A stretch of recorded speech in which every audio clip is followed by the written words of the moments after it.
So what is D&D? My goal today is to help you understand what D&D is and to say it simply. D&D can be very complicated. So let's start at the basics. What is D&D? So what is D&D? Well, it's not a board game, it's not a card game, it's not a video game. It is a tabletop role-playing game. All a tabletop role-playing game is that it's a storytelling-based game, kind of like a choose your own adventure. And the players playing the game are the main characters of the story. That's basically what a tabletop RPG is. Tabletop games come in a whole bunch of variety. You could have them in outer space, you could have them in medieval times, modern times, it doesn't matter. It's a story, you get to choose it. D&D specifically focuses in fantasy. So how do you play a storytelling choose your own adventure when you have multiple main characters? How does that work? First, you're gonna need a group of friends. Amongst yourselves, choose one person to be the storyteller.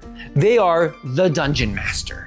We often just call them DM for short. Sometimes people call them the game master or GM. DM, GM, storyteller, it's all the same thing. This person has the hardest job in the game. It's their job to create this world, to find out every detail, to figure out the people you run into, the bad guys you fight, the adventures you have. It's their job to do that and to keep track of all those details. That can sound overwhelming, but the game is flexible and it's designed to be as simple as you want or as complicated and detailed as you want. As you get into role-playing games and Dungeons and Dragons in specific, you will need a few other things. You'll need a manual. Stretch. A manual produced by Wizards of the Coast. They're the current company that owns Dungeons and Dragons. They're an offshoot of Hasbro, but whatever, we don't care about that. We care about playing the game. It's a manual. In the manual, you learn how to build a character, how to use the funky dice that role players use, and maybe some examples of enemies you might run into or situations or scenarios, how to cast magic. All these little finite rules, all in the manual. The manual's amazing. You don't have to follow it, but I highly recommend it if you want a good, consistent D&D game. The problem is, manuals can be kind of expensive. So if you don't really want to dive into it right away, that's okay. They sell starter packs that are cheaper with a watered down version. This thing's a flippin' textbook. Wow. I don't blame you for spending a lot of money to go back to school to learn how to play a game. But once you get a taste of that game, you're gonna want to, trust me. It's so fun, I love it, it's amazing. There's other manuals too.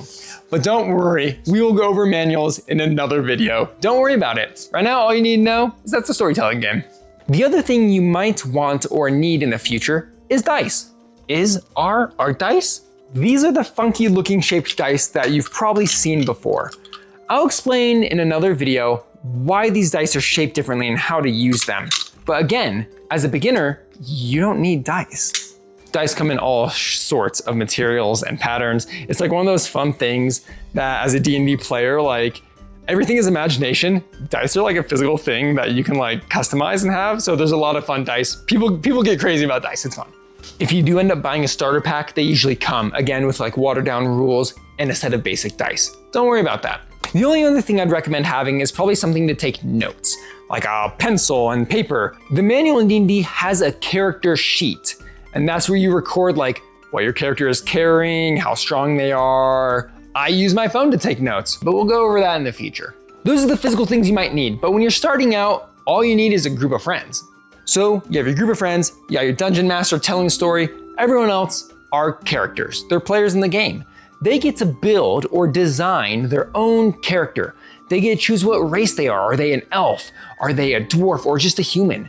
And they get to choose what's called a class. A class is basically just a profession. There'll be another video about that in detail. But some examples are like, are you a wizard? Are you a ranger who lives out in the woods? Are you a soldier who fights? Kind of like that, that's what a class is. So they get to choose their race, their profession, and maybe a little bit of their history. They get to decide like, oh, I was an orphan at a young age. Or maybe they decide like, I came from a rich family and I wanted adventure instead. Whatever the backstory is, whatever character they are, they get put into this world. And they work with the DM to figure out how they all meet and why they're going on this adventure. And that's what D&D is.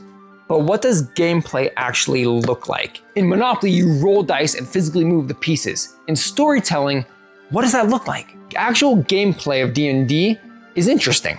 The Dungeon Master will tell the players things they sense, things they see. They describe the environment. The players will then tell the dungeon master what they want to do. I'll show you an example with me and my wife playing.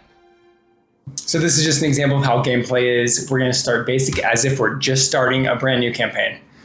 I'm not going to focus on any character numbers or stats, no dice, the way my wife likes it. I often say you don't have to be a rocket scientist to play D&D.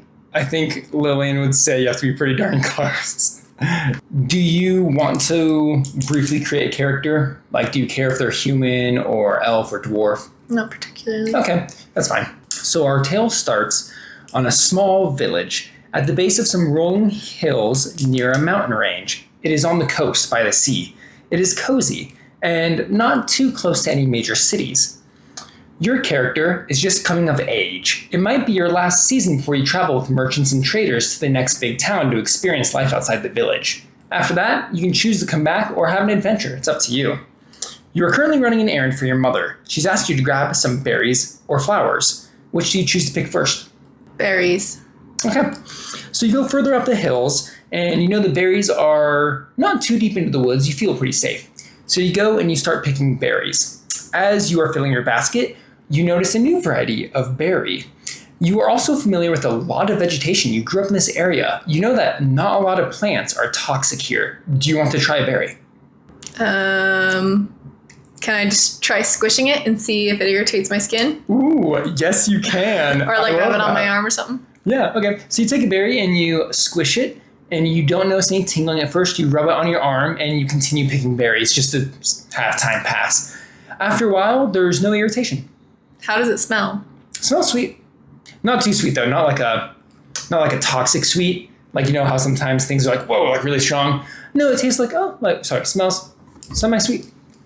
Can I lick it? You can, yeah. Do you want to lick the one on your arm or lick a new one? The one on my arm.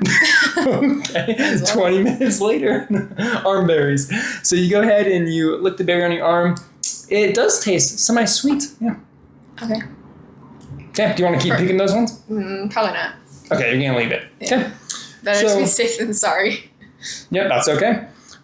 Good to make note of. So you're done picking the berries, and then you go to the flowers. Maybe I'll take a little bit to ask somebody about. Okay, so like pick some but keep it separate? Yeah. Okay, so you got your basket full of a variety of berries, but this new berry, you're going to leave. Haven't seen it before? Curious. So on your way back from the forest, now going down the rolling hills, you are picking flowers. You notice that the smell is very comforting, and you realize that this is probably the last time you're going to see some of these flowers this season before you start your journey. You start to notice yourself get very weary, very sleepy. You know there's no rush, so you go ahead and lay down and enjoy just the cool, warm breeze. You're cringing. Would you like to do anything?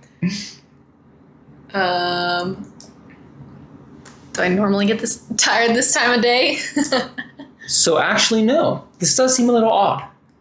Then I'm probably going to get out of there. Okay, so you decide maybe resting's not a good idea. Yeah. You stand up, and as you stand up, your body just feels so heavy.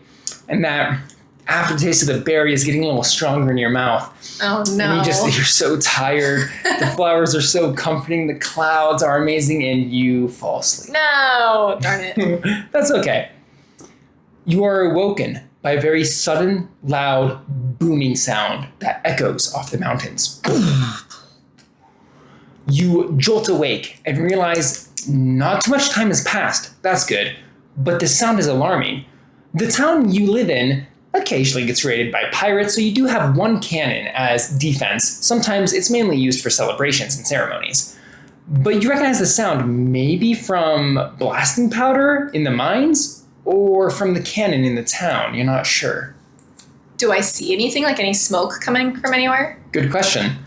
At this time, if we had dice, I'd have her roll some dice to figure some things out. Right now, I'll just tell you, as you look around, you see wisps of smoke thickening coming from the village, and the smell of burnt wood starts to waft your way. Okay. I guess I'm going to go back to town. All right. Are you going to leisurely go, or are you booking it? I'm probably booking it. All right. Until I get close to town. Then I'm going to be cautious. Something is amiss. As you run closer and closer to town, you occasionally hear another boom echoing off from the coast, and you now recognize it as cannon fire. You run, and you said you want to be cautious when you approach, so you start to slow down. As you get closer, You notice there are fires and houses have burnt down. In the distance, you can see a ship sailing away. It is a pirate ship. You recognize the mast and the design of the ship and the flag. It is not a specific pirate flag you recognize, but you do know these are goblin pirates. As they sail away, you go running into town, and it is completely destroyed. Very few people remain sobbing over the remains of their homes and bodies of loved ones. That's horrible. Yeah. Is my home okay? You run to your home. It is burnt down, but you see your mother there picking through debris, sobbing quietly. Is it just me and my mom, or is there anyone else? Like family members? You have a father. He's out working in the mines right now. You assume he is safe because he was in the mines. Okay. I'm going to ask my mom what happened. All right. We're going to stop there. We're not going to continue this very far. A lot of D&D sessions, is what they're called. Sometimes D&D stories can take a lot of time. They're usually designed to be played over many months because very often groups can only meet once a week for a couple hours. This was just a small example of how D&D would work, communicating between a DM and a player. Thanks for joining. Pleasure doing business. So there, you saw an example. As me being the dungeon master, describing the scenario, you saw her choose choices, you saw some consequences. Now, this is why being a dungeon master is hard. In my mind, if she chose something else, I would have had to make up another reason as to what would have happened. I don't know what choices she's gonna make. So I have to have plans for every single scenario. And if a character does something you can't predict, you have to make it up on the fly. It can be intimidating, but it's really fun being both. I enjoy being a dungeon master. I like creating worlds and stories. It's like being an author without years of writing and drafting and publishing a book. You can just create a world. But I also like being a player because I get to go into this unknown world and explore and experience what it's like being a person in that world. It's so fun. The whole reason D&D is popular is because it is exciting, it's fun. Your imagination is the only limit. Guys, I'm so excited for you to be getting into D&D. It can be as simple as you want or as complicated as you want, whatever. We'll cover character creation, dice, manuals, all of the weird details we'll cover in another video, but for now, let's just keep it short and sweet. D&D, it's a storytelling game where you're a character in the story and you get to influence it. Thanks for watching, see you in the next one. How do you end a video? That's like so cheesy. See you in the next one. Like, comment, subscribe. Have a good day. What if it's not during the day and they're watching this at night? Sleep well. That's just awkward.